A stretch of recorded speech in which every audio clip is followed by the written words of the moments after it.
Hello, my name is Yorick. Welcome to the Rob Rivers Horror Show, where everything horror gets a stab at.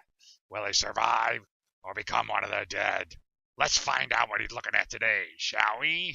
All right, and once again, welcome to Rob Rivers Horror Show. And of course, today we're looking at another Hellraiser film. Like I said, I'm a little bit out of sequence here in order, but it's Hellraiser 7, Deader.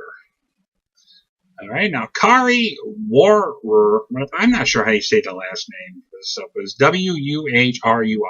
Plays Amy Klein, a chain-smoking egomaniac journalist who gets an assignment to find a cult that kills people and brings them back from the dead. These are known as Deaders, which is the little subtitle of Hellraiser 7, Deader.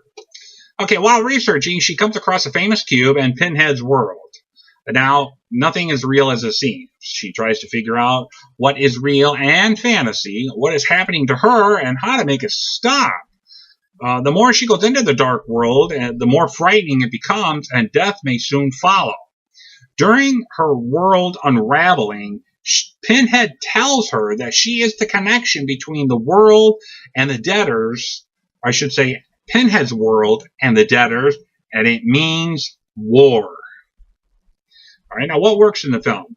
Well, the most I can say is the acting. Kari is convincing as her role as Amy, and of course, she's always as lovely as ever. In case you don't know her, she's a girl from Remote Control back in the 80s, the redhead that was always dancing around with Colin, and she's also in other films. She was in Eight-Legged Freaks, Beastmaster 2. I mean, she's done The King of Ants. I mean, she's done a lot of them.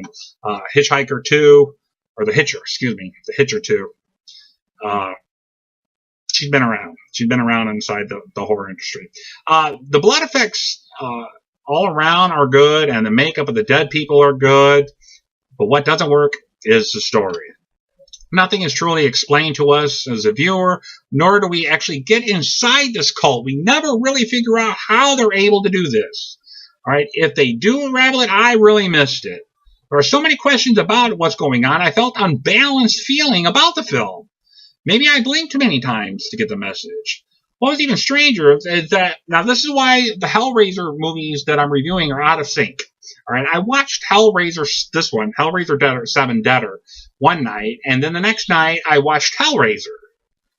All right, and what's weird is that if you watch both films, even back to back or the new night, you'll see that Pinhead makes his arrival at approximately the same time in each film.